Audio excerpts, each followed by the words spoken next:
So, jetzt, meine Damen und Herren, um noch mit einem Irrtum aufzuräumen, den Sie ja jetzt gerne kurz vor Ihrem Ruhestand hier die ganzen, ich schätze mal 30% der Männer im Saal sind doch eigentlich auf CDU-Ticket hier als Altersversorgung da. Würde ich mal jetzt grob über den Daumen gemeint. Wenn Sie versuchen sollten, und die Verlockung wird für Sie ja alle groß sein, zu sagen, wenn dieses verdammte Fukushima nicht explodiert wäre, wären wir alle noch in Amt und Würden, wobei Würden ein alberner Begriff ist, ja, dann müsste man ja im Gegenschluss zu Ihnen sagen, nicht, dann müssten Sie eigentlich sagen, gäbe es keine Atomkraftwerke, wäre ich noch im Amt. Nicht lustig, finde ich. Es ist aber Blödsinn. Dass das nicht stimmt, das ist eine Schutzbehauptung auf Ihrem intellektuellen Niveau angemessen, ja. Aber ich möchte nicht daran erinnern, dass die Grünen schon mal im Zuge von Stuttgart 21 die beiden großkopferten Volksparteien hier im Land überholt hatten und dann wieder zurückgefallen sind. Da haben sie ja alle Hoffnung gemacht. Ich habe die glänzenden Äugelchen gesehen von Mappos. Nicht? Aber nur mal ganz nebenbei, eine Bemerkung noch zu Stuttgart. Eine Regierung mit allen, die da drin sitzen, die nicht in der Lage ist, einen Pflasterstein von einer Kastanie zu unterscheiden, hat nichts anderes verdient, als in den Orkus der Bedeutungslosigkeit leider bei hoher Pension gestoßen zu werden. Das abschließend. So, und jetzt, meine Damen und Herren, jetzt lauter Sachen, die ich gar nicht auf dem Zettel habe. Jetzt hier. Ich will Ihnen noch einen wichtigen Hinweis geben, damit Sie nicht sagen können, dass ohne Fukushima wäre alles in Ordnung. Ein 93-jähriger Deutsch-Franzose namens Stéphane Hessel hat ein 12 Seiten oder 14 Seiten kleines Pamphlet geschrieben im Oktober 2010.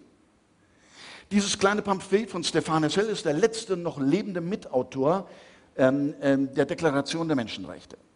Dieser 93-jährige Mann hat im Oktober 2010 ein 14 Seiten Pamphlet Empört euch geschrieben, wo er das Loblied auf Empörung und Zorn ausgerufen hat und gesungen hat.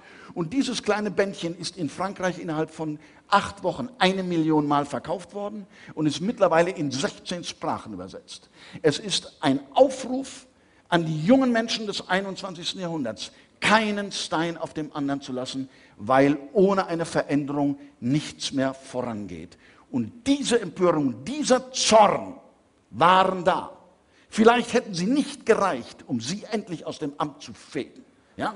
Aber er wäre immer noch da. Deswegen, sie sind durch eine Tragödie, durch eine atomare Tragödie aus dem Amt gefegt und man könnte dankbar sein, wenn es nicht so grausam wäre. Nicht? Und zu allem Überfluss, und das ist ja das ganz Schlimme für Sie, nicht? Ist ja im Prinzip ist ja der konservativste Bürger dieses Landes wird Ministerpräsident, nicht? Kretschmer ist ein Konservativer. Mappus war doch kein Konservativer. Das war ein kalter Krieger, der vergessen hat, die Uhr noch mal laufen zu lassen in 50er Jahren. So, jetzt komme ich zum Zorn. Der Zorn ist ein wesentliches Element menschlicher Zivilisation. Da lege ich großen Wert drauf. Jutta Limbach müssen Sie nicht kennen. Die wäre übrigens eine gute Bundespräsidentin gewesen. Jutta Limbach hat vor kurzem eine dreiviertelstündige Ode an die Bedeutung des Zorns für unsere Zivilgesellschaft gehalten, bedauerlicherweise am falschen Ort, bei der Eröffnung des Münchner Opernfestivals, also Perlen vor die Säue geworfen quasi.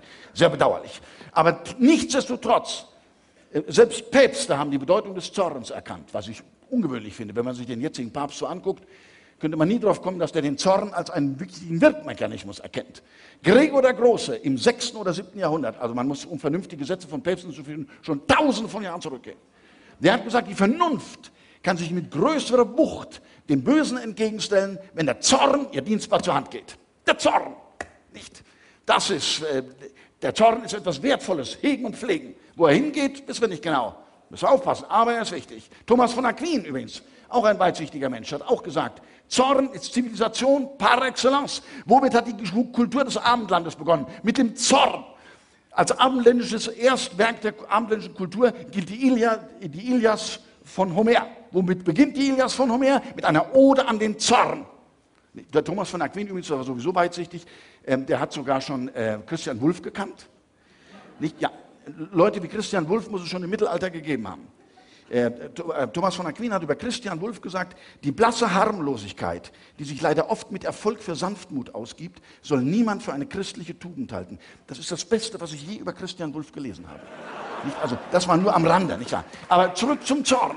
Was machen wir mit dem Zorn? Wir haben gehört gerade, sagt selbst ein Papst, ein alter Papst, Hand in Hand mit der Vernunft, dann geht es kraftvoll gegen das Böse. Aber was ist das Böse heutzutage? Nicht? Was ist heutzutage das Böse? Herr Mappus? Nein. Die Bundesregierung? Nein. Mein Gott, man muss sich das Böse doch als was Großes vorstellen. Nicht? Da können die es doch schon mal nicht gewesen sein. Nicht, also das wäre, also so viel Ehre muss man dem Bösen geben. Dieses traurige Duo Infernal, was die Reste der Bundesregierung darstellt, hier Dings, Merkel, Westerwelle, dazu noch der bayerische Pausenclown dazu, das ist nicht das Böse. Die und das Böse, nein, das sind vielleicht Mitesser des Bösen. Das Furunkel am Gesäß des Bösen, so könnte man vielleicht sagen, ja, aber mehr nicht. Weil was ist denn wie Furunkel wie Westerwelle? Ja? Wenn der reif ist, und der ist bald reif, ja? Ein reifer Furunkel platzt, gelb, wird weggewischt, ja? Und was ist danach? Ja, hört ja nicht auf. Daneben sind doch schon die schwarz-gelben Köpfchen von Brüderles, Niebeles, Lindeles. Dann können Sie froh sein, dass nicht doch das Geschwür von Birgit Homburger dann auch noch dabei sein wird. Nicht? Das mehr ist, man könnte höchstens noch sagen, die Regierungen sind Handlanger des Bösen. Wenn man sieht, wie Angela Merkel sich vor der Atommafia in den Staub geworfen, an den Hals, in den Enddarm gekrochen, keine Ahnung, weiß nicht.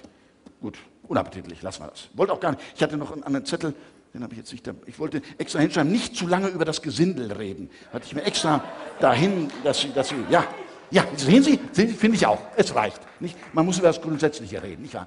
Sie sind vergänglich, ja, und Sie als Mitglied, natürlich, ich bin mir dessen bewusst und ich halte mich nicht für wichtig. Ich habe nur die einzigartige Chance, mit Geld, das ich auch noch von Ihnen kriege, obwohl es gar nicht Ihres ist, ja, hier reden zu dürfen, ja.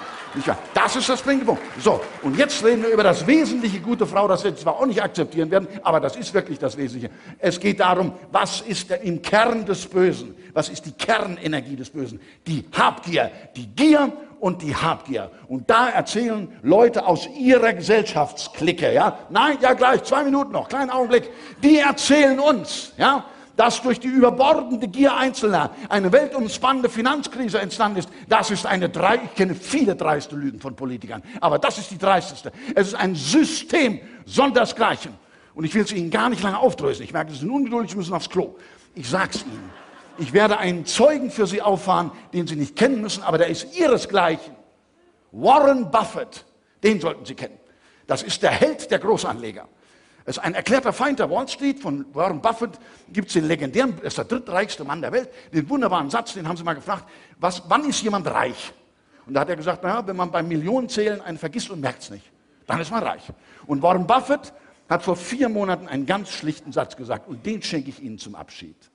Er hat gesagt, natürlich ist das, was wir gerade erleben, ein Klassenkampf. Und unsere Klasse, die Klasse der Reichen, die gewinnt. Und damit können Sie auf die Toilette gehen. Herr Mohr, geben Sie dem Abend den Rest.